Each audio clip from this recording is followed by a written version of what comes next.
Yes, hello, and welcome back to Celtic World, the YouTube show and podcast where we're definitely not in the know. We're not even in the country. We're all over the shop. And who's joining us today and from where do they hail? Eddie in Thailand. All right, Eddie. I'm good, Gav. I'm good, Dara. Thanks very much for having me. Hail, hail, everyone, from a still very hot and humid Thailand. Where David is also joining us from in the comments, the world famous. Hail, He doesn't David. even have to complete that sentence. It's just he's from the world famous. And from a couple of kilometers away from me, physically, Dara in Malaysia. How you doing, Dara? Good, Gav. Thanks for having us. Eddie, great to see you again.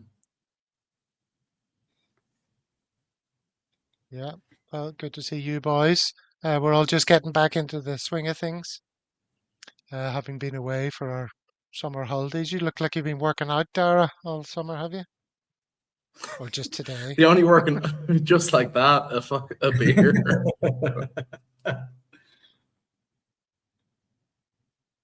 Uh-huh. Okay. Well, I'm trying to compliment you on your physique. You should take it. So yeah. Oh, Been pumping iron. it's a win. I'll take it. All right. Right, Okay. So the last comment I got, Dara, was that what was it? I was looking like somebody that had been captured or something, wasn't it? What did you call me? well, it's a bit of a hostage video. You know, Hostage, the blank wall and video. your t-shirt was the same color as the wall. Yeah. But tonight we're all looking broadcast quality. So good morning to everyone in the chat. Let us know if any volumes need adjusting, up or down. Do we all sound roughly the same? Gotta check mine. I'm up full blast, so I hope you can hear me. 420, Just a Coating, Jim, McLaughlin P. Some of the big hitters in with us already. As well they might be because it's a big week. It's a big week. And something very exciting is happening tomorrow night. This is the thumbnail. One small step for Man. Do you like it? See what I did there? Huh? Hey? What am I referencing there, Eddie? The first man in the moon now, if it ever happened, yeah, for all you conspiracy If it ever theorists. happened. Did it not happen, Eddie? Was that all Arizona? I said, especially for those conspiracy theorists out there. Of which you seem to be one. Flat Earth, Eddie. Tinfoil hat time, yeah. Well, so there's the image. There's our manager and assistant manager looking like they're hatching a cunning plan. And there's some of the stars of our team in the most recent game against LASK, against the backdrop of what might await us. And, when you look at some of those crests, Barcelona, Bayern, Juventus, Inter, is that? Liverpool, Atletico, Celtic there in just behind martinoneill. That's where we've got to be, Eddie, surely. Yeah, well, they're on the same wall as everybody else at the moment. And hopefully we can get it completely over the line tomorrow. Just as long as we don't sort of change things. I'm sure that LASK are going to come hammering at us from the first minute. But I think we've got to be strong in that first 10, 15 minutes because they're going to want an early goal. And I know that last week's game we were a wee bit kind of leaky at the beginning with that defence. It was a little bit wobbly in terms of speed, but hopefully we've learned from that and we can step off these guys a wee bit this week because they are going to come at us for that first 15, 20 guaranteed. To hear a Scotsman saying leaky, you remind me of an advert on TV. Was it for a stock cube or something? Where he talked about a wee drop of cock-a-leaky soup. All right. Oh, he thought it was chicken soup, and he thought his wee chicken Moira had been sacrificed to make the soup, but the wife had used a stock cube. That must have been the premise, because then in walks the chicken, and he's like, Moira. You remember that? We drop a I don't remember cock-a-leaky. that. No, I don't remember that. Dara, are you with me? You're showing your age here, Gav, unfortunately. Bet Bet you people in the comments remember that. We drop a cockaliki. I'll try and find it for the next show. Was it P and Ham? Oh, I can't remember. If you remember it in the comments, let me know. Somebody does. Look, Moira. But we've got to be in the Champions League, Dara. If we're not in the Champions League, that's grim because we're missing out on all the glamorous clubs and testing ourselves against the very best. And we're going down to Sunday night games, which is garbage for us. Sunday night games in the league. We need a Saturday night regular, don't we? Thursday, Sunday is terrible, and let's be fair. We put ourselves in a really, really solid position. You want to be Tuesday, Saturday, Wednesday, Saturday. Every Sunday is terrible. It just doesn't work. And Celtic should be there. And again, there's one foot in the door, but it just really has to. We need a big away performance, which has been a struggle for a while. I'm staying positive, don't get me wrong, but that's the thing, is a big away performance. Yeah, I didn't hear a word of that. I was too excited by the fact that loads of people in the comments. You were distracted there, Gavin. All over a soup advert or whatever it was. Yeah. All right. Well, look, before we get into the game, as we discussed on the last show, we're a Celtic World. We've got contributors from all over the world, and we've got a very strong association with the world famous Bangkok CSC. Both Eddie and David contribute to the show, and I've been up there as well to check out the CSC. Had a good laugh, a bit of a run-in with some extra strong sweeties that I didn't gauge the strength of correctly in Bangkok, which caused me a bit of a bother. But Eddie, it's a very poignant time for you in the Bangkok CSC. Tell us what's been happening recently. Yeah, it is. I think everybody sort of heard the news or saw the news late last week that unfortunately Paul Lennon of Good Child Foundation and Ty Timms had passed away. Kind of positive it wasn't the cancer that got him, it was something else that got him, unfortunately, but at least it happened. So on Saturday, everybody got together to say their final farewells to him, and there was representatives there from Bangkok CSC, obviously the world famous. There was also good representation from the Irish House that's in Pattaya. They had a busload of guys and girls arrive. Lots and lots of people wearing hoops because Paul's wife, Pun, that's what she requested. She requested people wearing the hoops. So there was a lot of people there. I'm guessing a couple of hundred people easily there, most of them in hoops. And it's obviously in Thailand, for those of you who don't know, the whole kind of ceremony of funerals in this part of the world can be seen by Westerners as kind of a bit brutal. And I don't mean that in a really bad way. It's completely different from what happens in the Western world. So it can be a bit of a shock. I mean, I've been to several now, so I'm kind of used to it. And it's not saying that everything is done very, very respectfully, but just to note that it's a celebration of Paul's life, really. And the fact is that he passed a few days before. His spirit's gone, and what's left is just the vehicle that moved that spirit around. And then there is a process of how that's removed from kind of mortal earth. So, and it can be quite kind of harrowing if you've not experienced it. But the whole of the time that we were there, it was all about lots and lots of music, lots and lots of photographs being taken, which again is probably something alien in the Western world. It's a long time since I've been to funerals in the UK, but I don't recall lots and lots of photographs being taken of everything and anything that's happening, and videos, etc. I never witnessed that in the UK. I dare say it may have changed by now. But it is very, very kind of it is what it is. It's the Thai countryside, so this is what happens. Yeah. But I think we have a few. Sorry, we have a few picks. I was going to say nothing that needs a trigger warning or anything. Just a few picks and video that you sent me. I'll play a video here. It's just going to appear in front of us. Might block Dara's face, so apologies for that, Dara.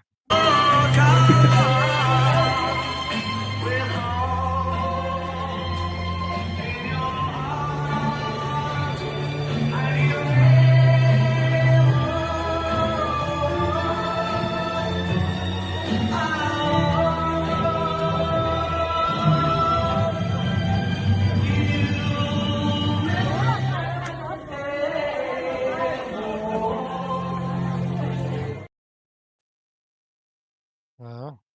You Never Walk Alone being played. Well, the funny thing was that as soon as we stepped outside, there was the weirdest thing. It was, and I know this might sound like a cliche, but for a few seconds only, there was the slightest drizzle of rain. And I'm talking 2 or 3 seconds, very, very drizzly rain, something you don't often get here. As you guys know, in this part of the world, if it rains, it freaking rains. You don't often get a kind of very slight drizzle, but it lasted 2 or 3 seconds and then stopped. And as I understand it, you guys can probably testify that seemingly is a good sign in Irish culture, that if it kind of rains a bit during that sort of service, then it can be quite lucky. So, yeah, very odd. But it started and stopped almost immediately as we walked out. Mm-hmm. And some photos here just as well. You want to talk us through this one? First one's a bit of a heartbreaker, I have to say. This is David consoling Paul's son.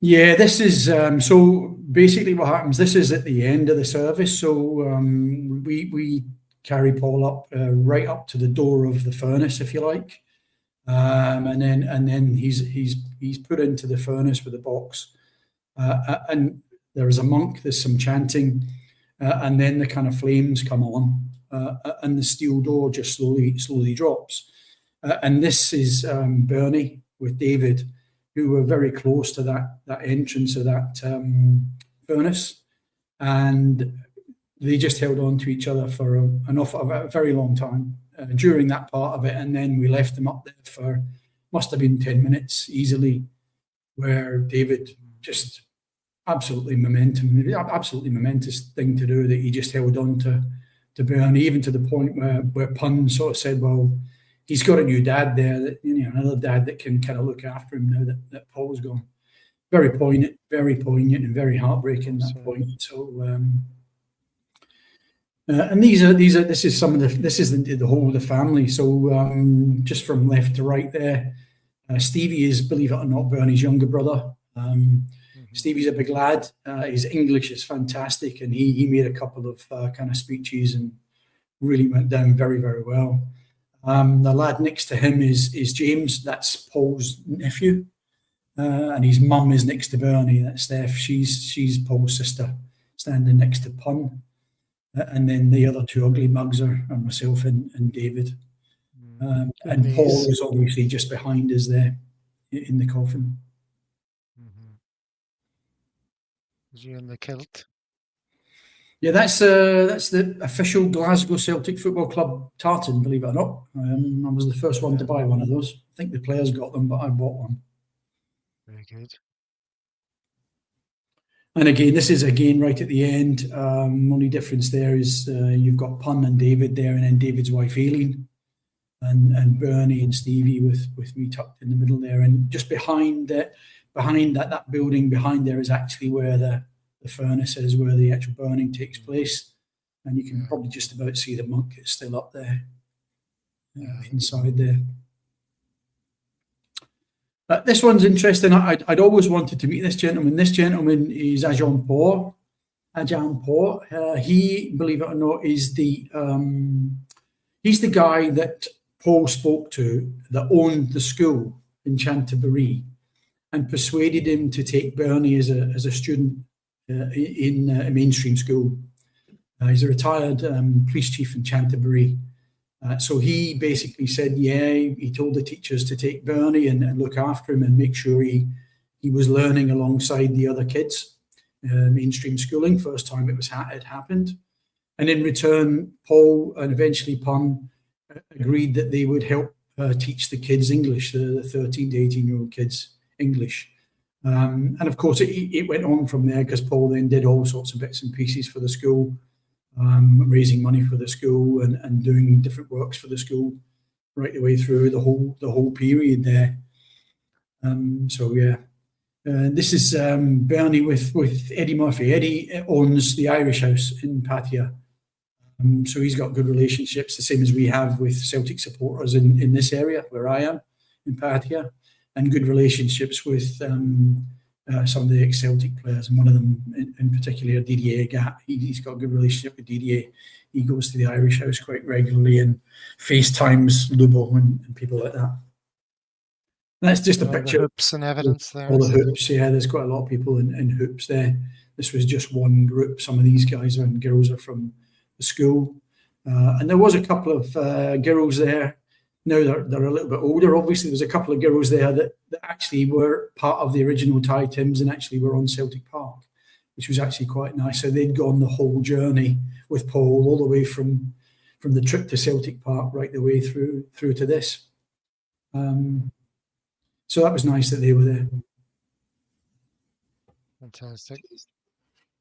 All right. Well, look, thanks very much for that, Eddie. That's really interesting. And obviously, condolences to you and David and everybody involved.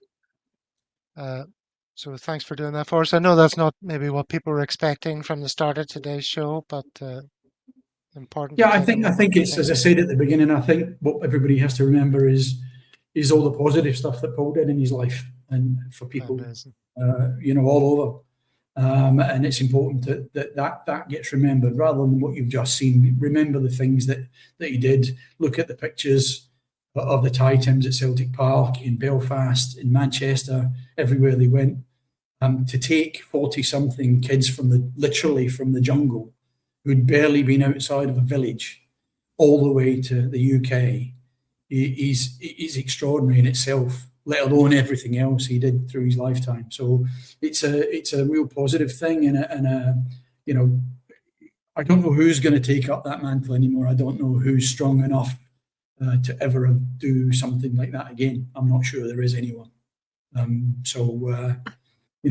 Paul, best of luck wherever you are. Absolutely. And just from a personal point, he will meet a good friend of mine and a good friend of his, Leslie Stronach, who passed away from the Celtic Supporters Club some time ago as well, last year or a year before. They'll be together again, and they'll be having a good time with each other, I'm sure. Was Leslie a chef? He was, yes. Yeah.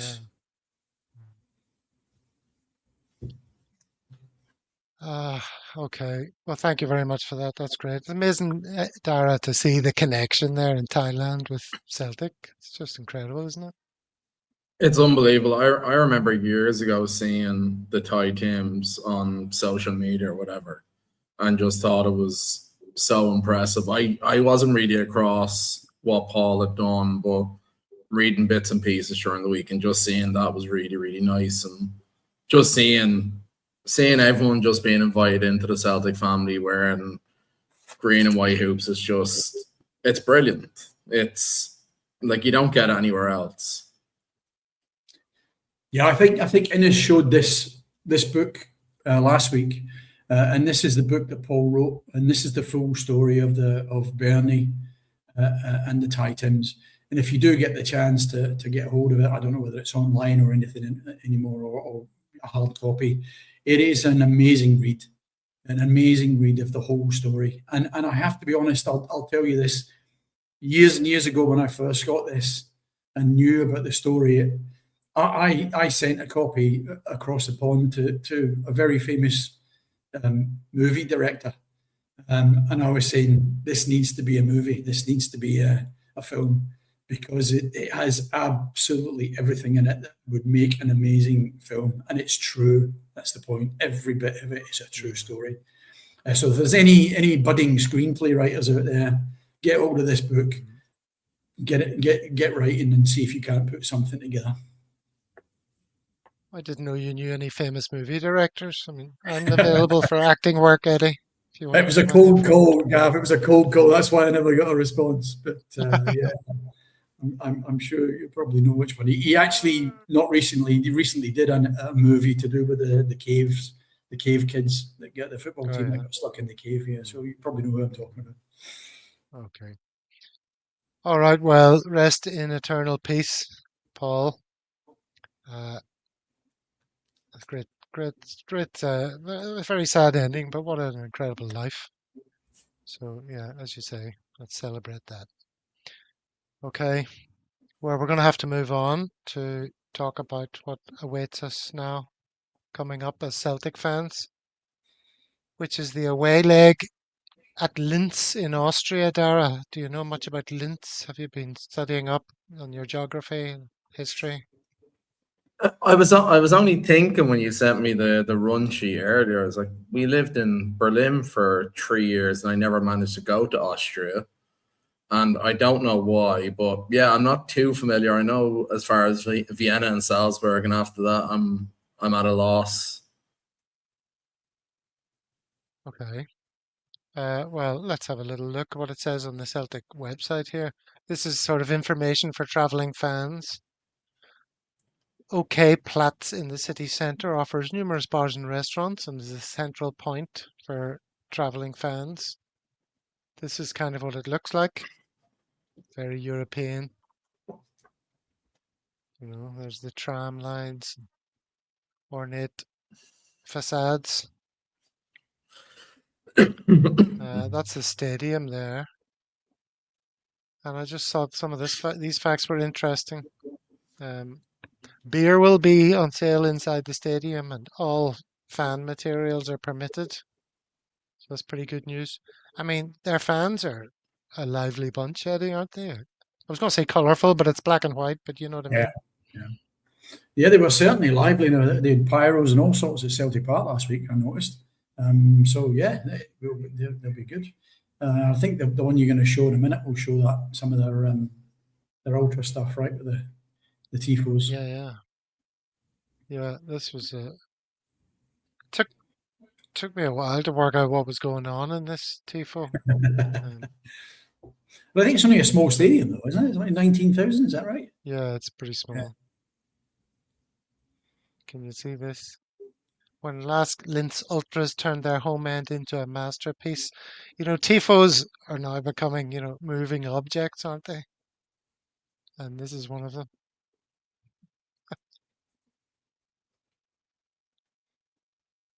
I mean, that's basically a Polaroid camera taking a photograph, Eddie, right? Yes, that's what it looks like. Yeah, and coming out the bottom there, right? I think it was So it it's saying kind it was taking photographs of the opposition supporters or something? What is the photograph of? I'm not sure. What does it explain it? I thought it said it was taking photographs of the Oh, opposite yeah. fans. Yeah, yeah. Or the question marks, or maybe not. Maybe not. It's not that. That's a pretty old school reference, though, a Polaroid camera, Eddie. I mean, that's from back in your day. I think they've still got something the same at the moment. You can still get them, but it's not obviously the Polaroid. But you can still get these things that regurgitate the picture straight at the bottom. What's the kind of thing if you showed it to kids now, they'd be like, wow, that's amazing. Is that a new thing? And you're like, no. It Can you creates a make phone physical calls and picture, that to be Dara. asking? That's right. That's what I was just about to say. Yeah, can you make a call with it?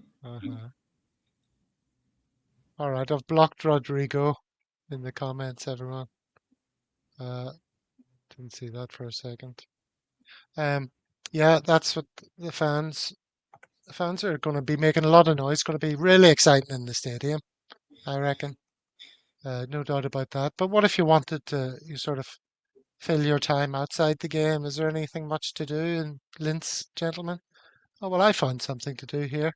A little walking tour. Hitler's Linz walking tour, self-guided. Sadly, there's not a Hitler enthusiast to show you around and tell you charming anecdotes about little Hitler's childhood life growing up in Linz. He wasn't born in Linz, but it's where he spent his early years from 1898 to 1907. The Hitler family, which is funny to think of, isn't it? Mr. and Mrs. Hitler and their children. moved here from when he was just a little boy, and for the rest of his life he considered it his hometown. There you go. He went to school and all there. So honestly, there's a walking tour where you can stroll around Linz and see where he went to school and where he indulged his love of the theatre and various other things. I mean, Mad. that's a bit weird, isn't it? It's a bit weird. Dara, Very would you weird, yeah. fancy Especially when his doctor's name is Edward.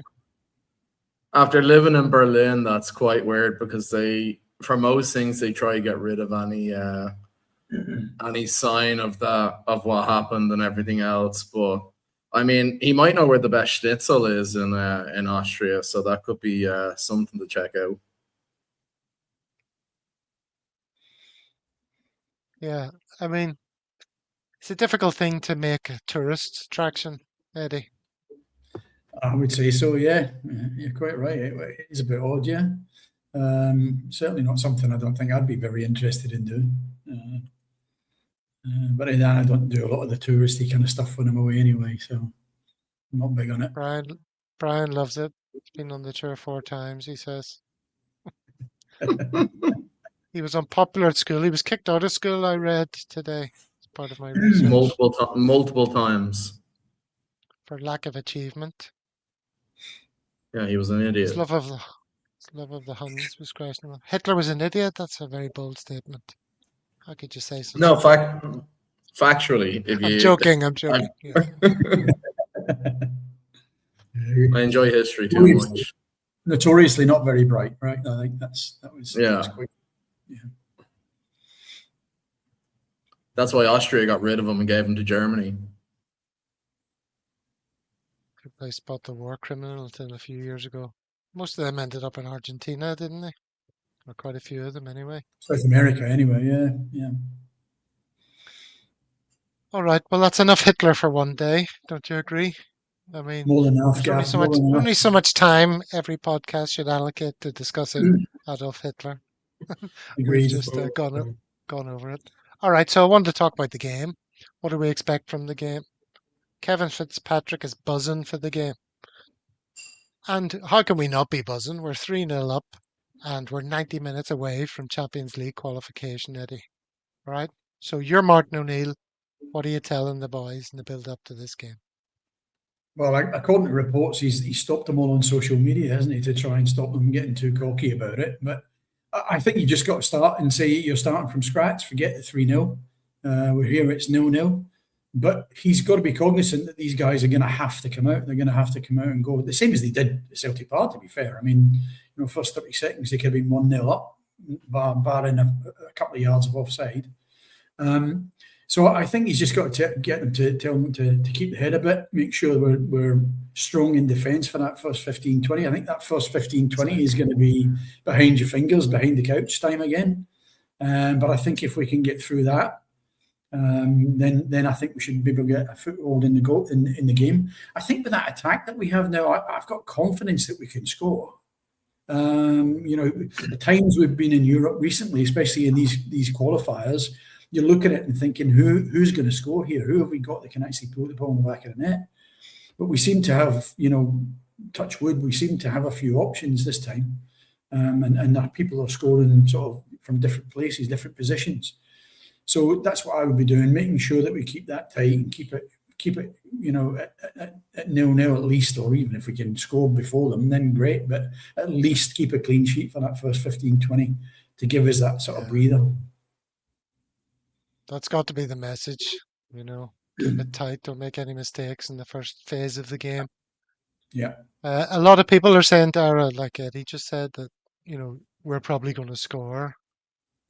I don't want to sort of think like that. That sort of lulls you into a false sense of security. It's like just defend for your life at the start of the game and, win the battles and don't get anyone sent off or anything stupid like that.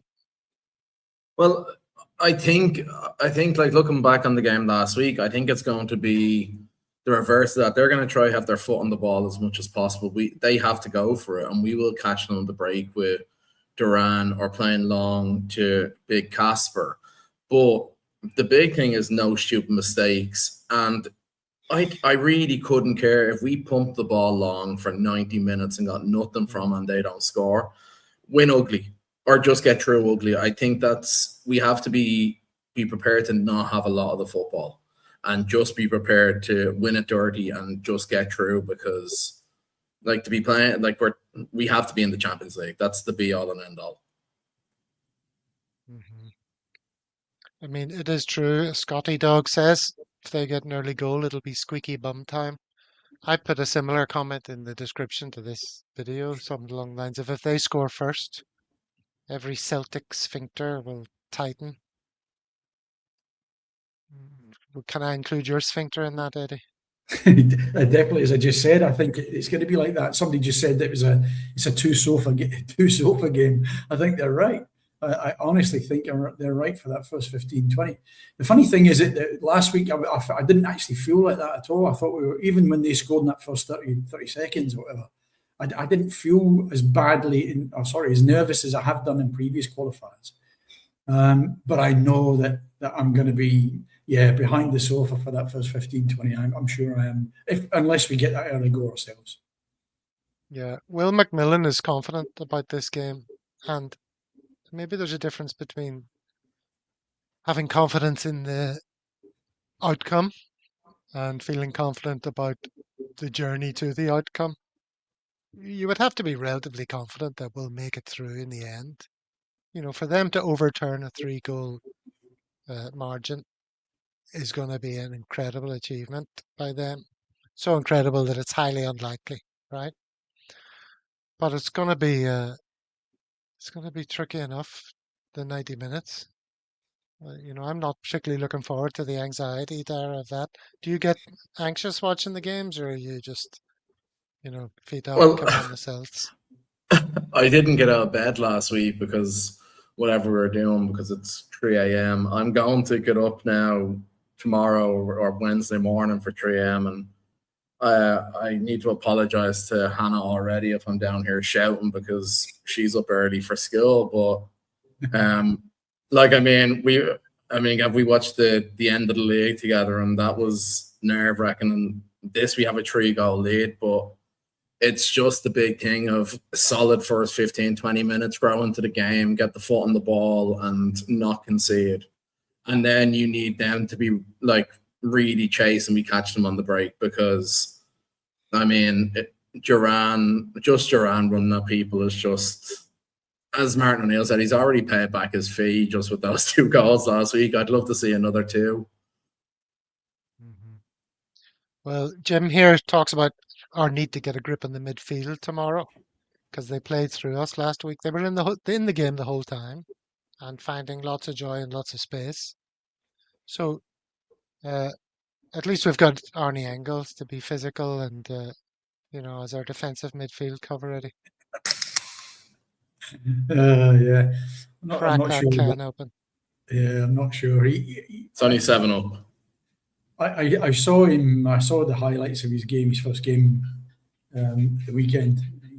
I think he was substituted. I didn't see him near the end of the game anyway. I think he was substituted. Yeah. At least he got a game. That's coming up later in the show. We'll talk about the reaction to that. Yeah, I think that's a good point. The midfield does need to tighten up, and I think a lot of people are obviously concerned about CCV and his speed and stuff. But I think he very, very quickly realised that, and he changed his positions a wee bit better, and he was dropping off a bit more, not so close to that front line, which was a sensible thing to do, because I think he realised the guy had the beating of him speed wise.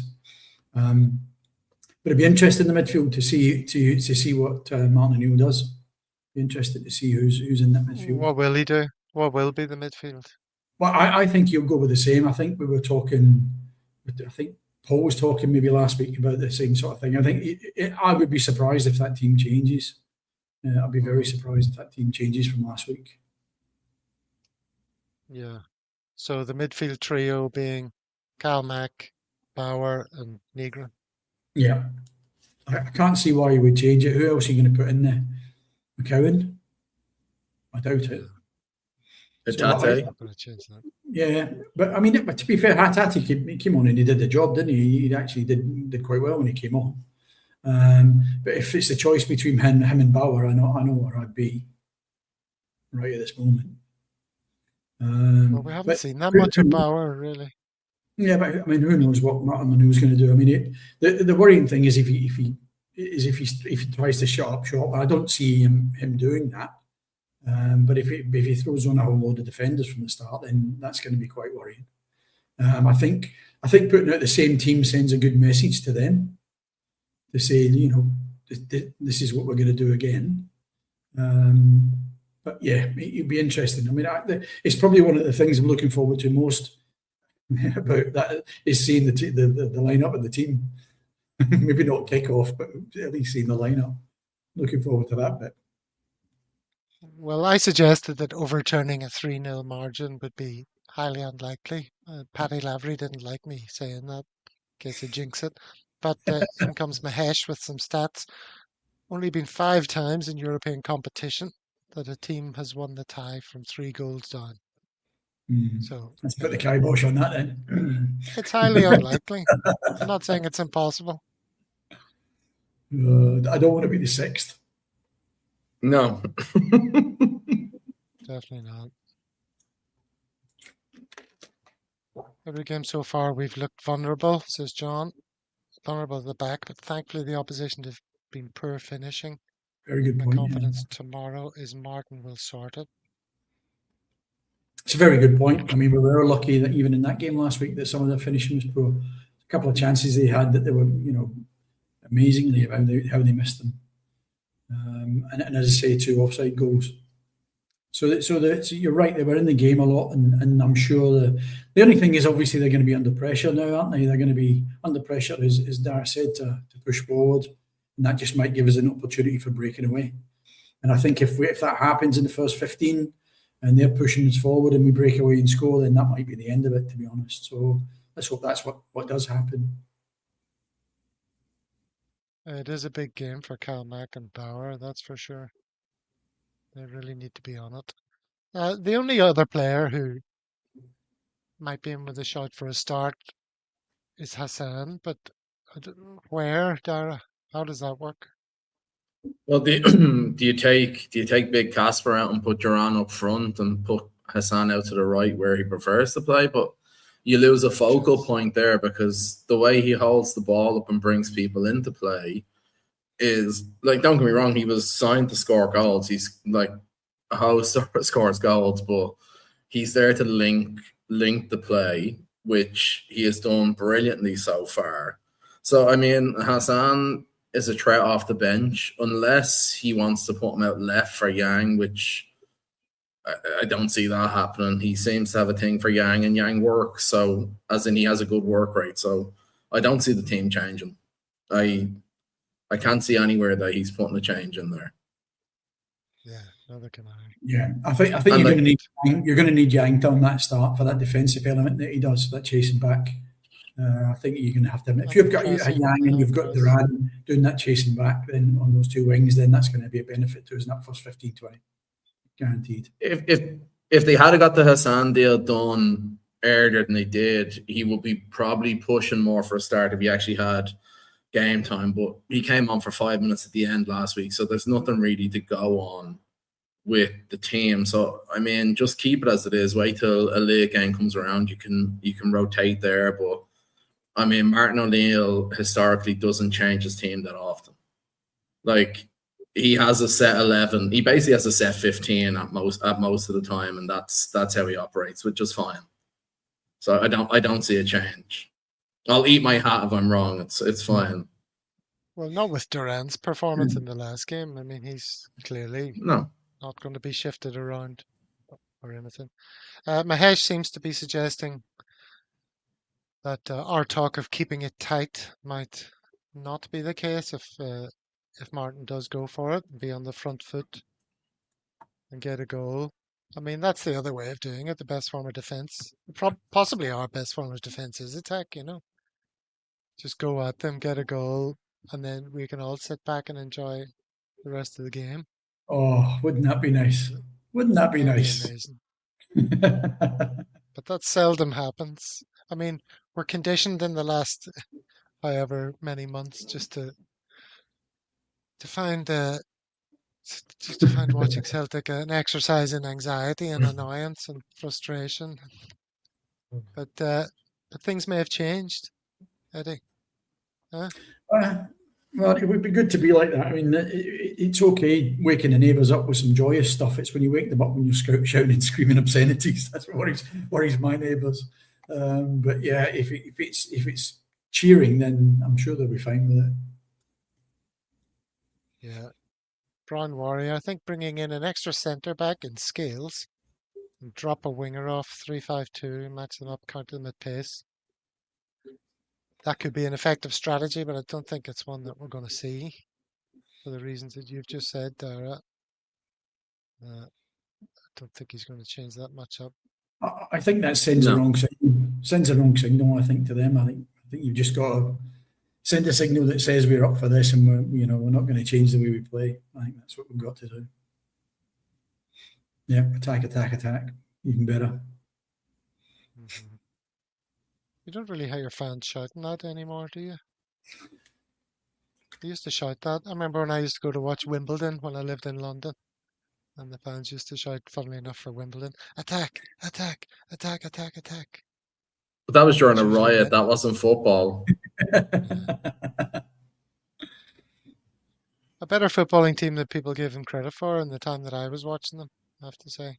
John Hartson played for them one of the seasons.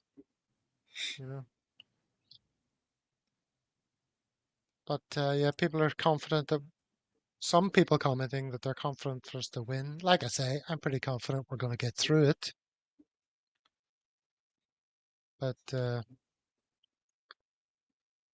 yeah, I don't know if it's going to be entirely comfortable viewing.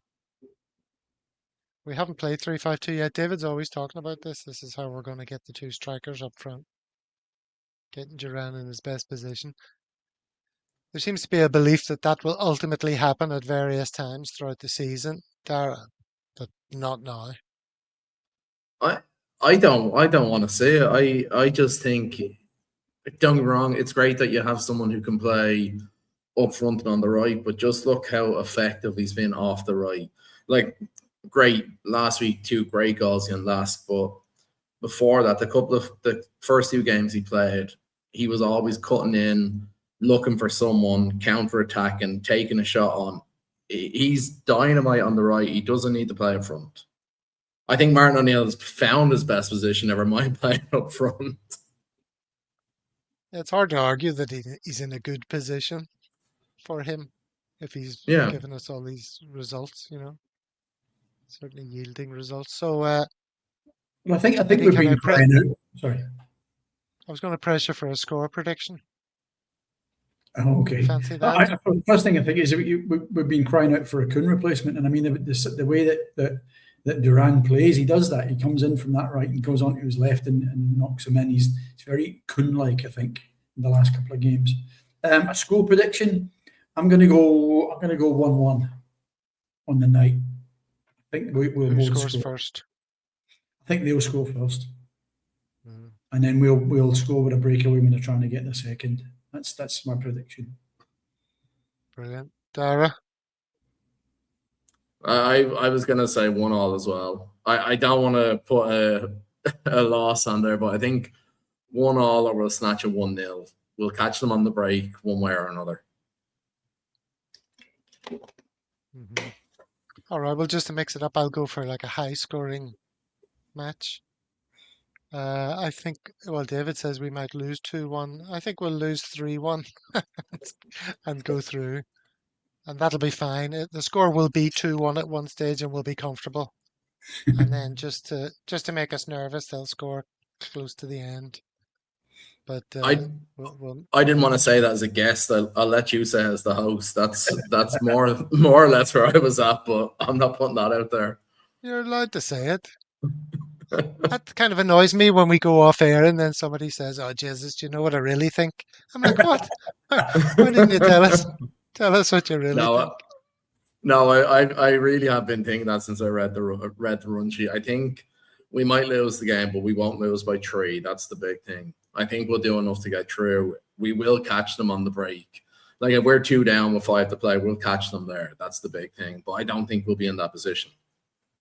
Like, as you said, I like their striker. I think their big Nigerian striker is brilliant. His movement, he was very Lukaku-esque and awesome in how he moved. And that finish he took, I know it was offside, but brilliant.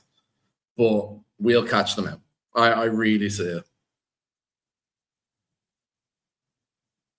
Okay, well, here's hoping. Now you mentioned Kuhn, Nicholas Kuhn, player I was very fond of, and he's been showing the door basically at Como.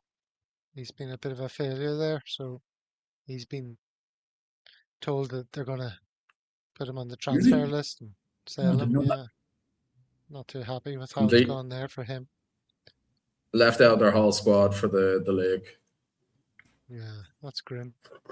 I, for one, very much like to see Celtic players doing well after they've left. I mean, I'm not emotionally invested in them, but I think is it not to our benefit that, we prove that when we sell players for big money, they go on and do well for people. Is that not what we want? We don't want to have a reputation of, these guys, they always do well for Celtic, and then once they move to another league, they're pish. Because then we don't get our 25 million sales or more going forward. So I wanted to ask what you thought of the reaction that you've seen online to the competitive debuts of Engels and Maeda. You mentioned it a little bit earlier, Eddie. Now, Maeda had a reasonable game, did a Yeah, lot he of did. closing down and stuff, and his team won, so that's all good. West Ham fans are up in arms uh, about their loss in the first game at home to Charlton. And from the ratings that I saw, Engels had a reasonable game. And the feedback I've seen from some fans, I watched a show like this earlier to see what they were saying. They were like, well, he was okay. He was a bit better in the second half. Apparently, he missed a good chance. But what do you think about Celtic fans, queuing up to diss Engels, Eddie? No, I'm in the same as you, Gavin. I think it's good for us to see Celtic players doing well once we've sold them on. For a couple of reasons. At the end of the day, we're notoriously supposed to be really difficult to deal with. So if we've already started putting other teams off in terms of trying to do business with us, that last thing we need then is poor references once they leave, if you like, because it doesn't really do the kind of player trading model very good. So I think it's really good to see players doing well, and that's unfortunately it doesn't really happen very often. And I'm with you. I saw the reports on Engels. It was kind of 50-50. Maeda was slightly different. I think he was kind of the second highest rated in the Ipswich team on the day. So that's good. But then I guess the difference you've got is the engine, right? You can see how much Maeda works against Engels. I mean, I don't know why, but Engels, with the bits I saw of that game, he wasn't doing as much running as they probably want him to do, the West Ham fans. But we know he's not that kind of player most of the time, whereas we know what Maeda's like. So I want to see them doing well. I really want to see them doing well because it will help us ongoing. Except, of course, if they play against us, then I don't want to see them playing well. No, of course not. But one game, I mean, for goodness sake. I watched the Ipswich game, a fair bit of it, first half anyway. They've got some good players up front. They seem to have a good front three. They've spent a ton of money, Ipswich, haven't they? 180 million or something ridiculous. Ipswich. And people say, what's Maeda doing going to Ipswich? And he basically said he'll join any Premier League team, which is when Ipswich pricked their ears up and thought, really? Because nobody dreams of playing for Ipswich, Dara, do they? No, but I mean, they signed them for the high press. That's really it. It wasn't as if he was going to go to the Premier League and score a boatload of goals. It's really his work rate is what he signed for. And this whole thing of piling in on Celtic players who leave, I mean, there's no need. Like Engels, he didn't owe the club anything. He didn't come out and he wasn't disruptive. a bid came in, they accepted it. He licked his wounds in the winter when someone came in, he wasn't sold, and he stayed. No need. It's fair play to him. We made money on him. Like, it's not a big deal. There has been a few absolute flops and that have left, and it's worrying. Like, Kyogo's been terrible. Matt O'Reilly has barely kicked the ball at Brighton. He's been loaned out. They're looking to offload again. Kyogo's actually gone to LA Galaxy now. Yeah. So that's he came on as a sub. Yeah, I seen he's played twice now since, but maybe he got a bit too big for his standing, but he's still a legend. So I don't. There's no need. Like, it's different if it's an academy player crying to get out and we don't make money off it, or someone who's been there years, we don't make money. But we made money on all of those, so there's no big issue. Mm-hmm. Yeah, good luck to those players, should I say. So I watched a bit of that. I'm not a big Premier League fan anymore. It used to be, but I sort of fell out of love with it when the big money interest started coming in, oil countries and all that. A bit ridiculous. And after Ferguson left Man U, Dara, which was pretty good timing. I did catch a little bit of the Man U game because my son wanted to watch it. Hull beat Man U, for God's sake. Whatever's going on there. And I saw this wonderful piece of defending. Don't know if you've picked up on this, Eddie. But Harry Maguire, who was shocked to be left out of his international team for the World Cup, he was holding his own player. He was marking Mbomo when they scored one of their goals, Dara.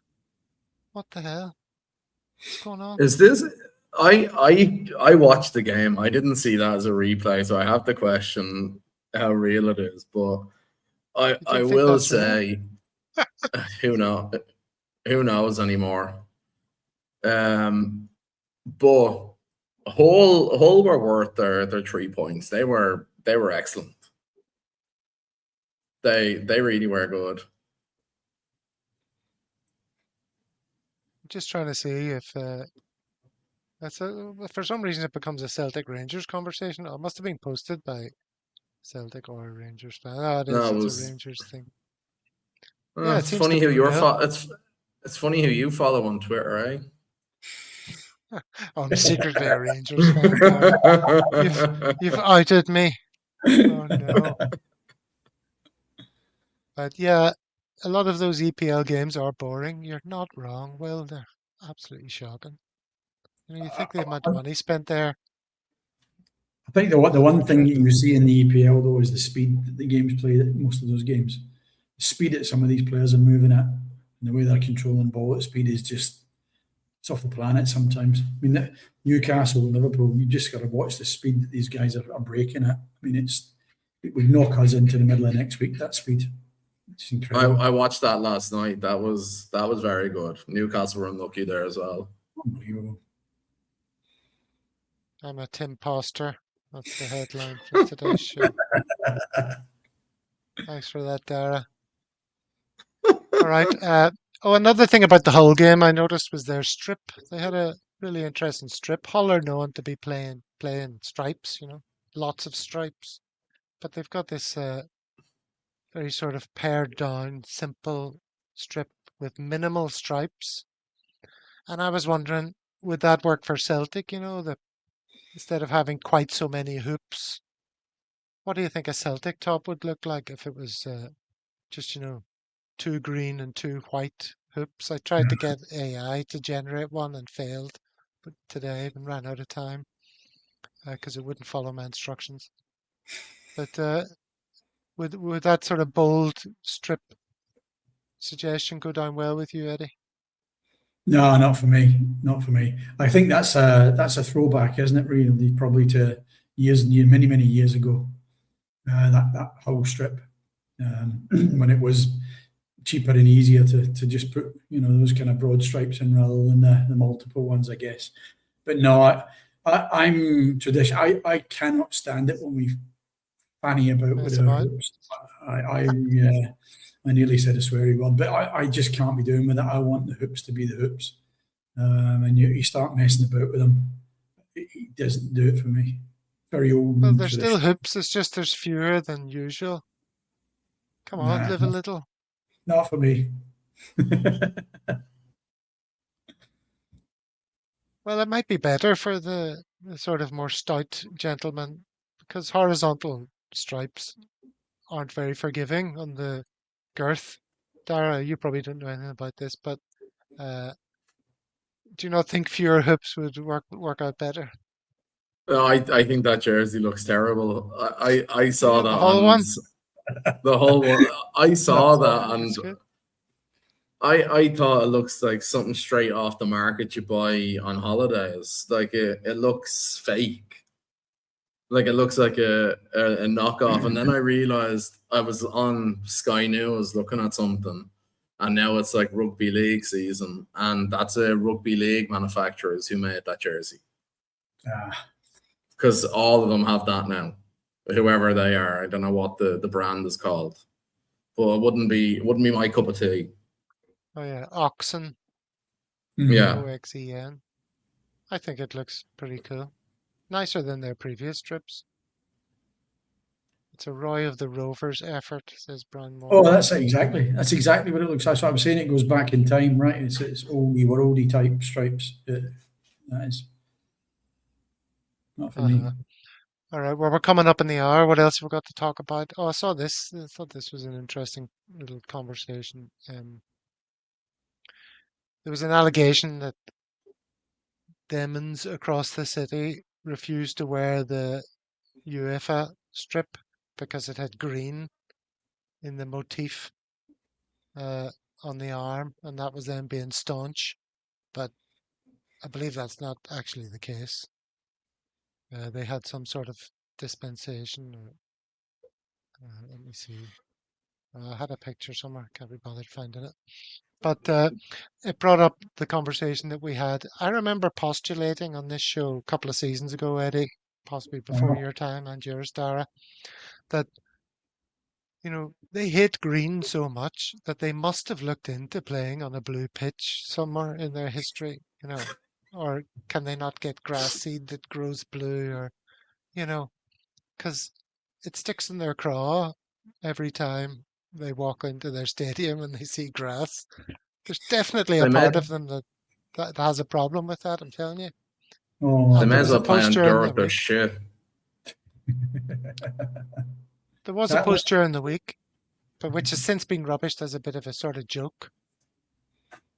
But I saw this as I was browsing my other Rangers Twitter feeds, Dara. Jokes aside, back in the 90s, Rangers tried to get permission for this. And then he talks about like a Pepsi deal, which apparently isn't that relevant. But they did try and get permission, by all accounts, from what I can see, to see if they could have a blue pitch. What do you make of that? I need to know what planet some of those people live on. Honestly, they're insane that side of the city. Seriously, like, and the only reason they didn't have the Conference League badge on because they're too fucking cheap to buy to put it on the jersey in case they're knocked out again.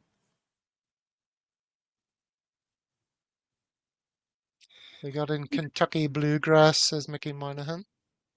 Some stage. Yeah, I've got to agree. Somebody's lost their marbles completely. If there's any truth in that whatsoever. I mean, I've painted grass green when it needs to be painted for TV or whatever. I've done that myself, for events, sporting events. But to talk about painting it blue is just absolute madness. I mean, it's just. Well, it's not without precedent. They would just be a further laughing stock across the football world, wouldn't they? I mean, the whole football world would just be a bigger laughing stock than they are now. Well, they're over there eating blue paint. Our Boise State College football team, a laughing stock. That's their stadium. They have a blue pitch. Well, a laughing stock's an American football team, so I mean, they're already a laughing stock because of that ridiculous sport they play. Yeah. Is that what you're suggesting, Eddie? How dare you? Well, Think of all they our shouldn't be American calling it viewers. football for a start. But there we go. Nah, it's just, yeah, I agree with Dara. Somebody's lost their mind if that's the case. There's no green M&Ms. You see, I mean, I wear blue. Dara, you're currently, what are you wearing there? Is that a bit blue? Or is it? It's grey blue. But Yeah. Like, I don't have a problem with the color blue. The sky is blue. The sea is blue. You know, it's fine. They don't get into my head enough for me to have to resist any blueness anywhere near me. So it's a bit my pathetic G- of them to have this aversion to my green. my GA club is blue. I don't think about color like that. It's No. again, they're sniffing too much glue over that side of the city. Yeah. There's My dive shop uniforms were blue. Dive shop shirts were Well, blue. But no, of course. it's just mad. Absolutely mad. They start getting like that. Well, here's one thing that we talked about on the show recently, which might not stay blue very longer. Could end up looking like that. The Lourdes Tavern. We are the people. It's pretty funny, isn't it? that's Yeah, very good. Anyway, that's well done, that one. That's well done. as you can tell, we're filling in because there was no game at the weekend. So that's another reason why there's no tactical review today, because there's nothing to talk about. As I said in my tweet earlier, even Paul Massey couldn't fill the hour of a tactical review if there's no game to talk about. So he'd probably have a good stab at it. Last thing I thought I'd mention is Ella. Update on Ella. Her walk starts tomorrow. Tomorrow, yeah. Would you believe? She's leaving Helsingborg or Helsingborg, as I think it's more correctly pronounced, tomorrow. So if you haven't already, you could go to justgiving.com. Ella Stensdotter. You can see it at the top of the screen there. She is, as I say, starting her 1,000-mile solo trek from Sweden to Celtic Park tomorrow. And when we featured her, which was it about 10 days ago, 2 weeks ago, maybe? Yeah. She was on 1,200. So now we've got her up. Well, not we, but as a result of the publicity she's received, thanks in no small part to Celtic World, I think it's fair to say, for picking up her story. I'm delighted to see that we've got her up to over £5,000, halfway to her £10,000 target. So check that out to see her story. She's going to be sleeping rough, would you believe? On some places along the journey, which makes me worry for her, Dara. Sleeping rough in Germany and places like that. Well, I mean, Germany opens late. You can just party through the night and she'll be fine. You don't need to sleep. Well, you do if you're walking a marathon every day. You'll be fine. Says the voice of experience. Very good. All the things we've learned today. Look at this. Hitler tours, Gavitt imposter, and the blue, blue, blue. All right, lads. Thank you for joining us, everyone in the chat. It's been a bit of a different show tonight. People are still referencing the pea and ham. Pea and ham from a chicken. As everyone was saying earlier, we'll have to check that out. I'll play it on the next show if I can find it for a bit of nostalgia. All right, lads. Well, next time we're on is Thursday, due to be hosted by David, and we're going to be talking all about, well, obviously where we find ourselves. It's not really a reaction to the game. I don't think they're going to be going through the last game with a fine-tooth comb, but hopefully we're in the Champions League by then. By the time the Celtic World goes on air next, we're looking forward to who we might play. That'll be the conversation. Oh, hope we get so-and-so. Oh, wouldn't it be good to draw them? It's about time we had Barcelona or something. But we can't allow ourselves to think that yet. The job is not yet done. Correct. That would Rein be it in, Gav. clipped and used forever. All right, guys. Thanks very much, everyone in the chat. Like I say, we'll say farewell. Here's a few farewells coming in. Hail, hail. Hail, hail, folks.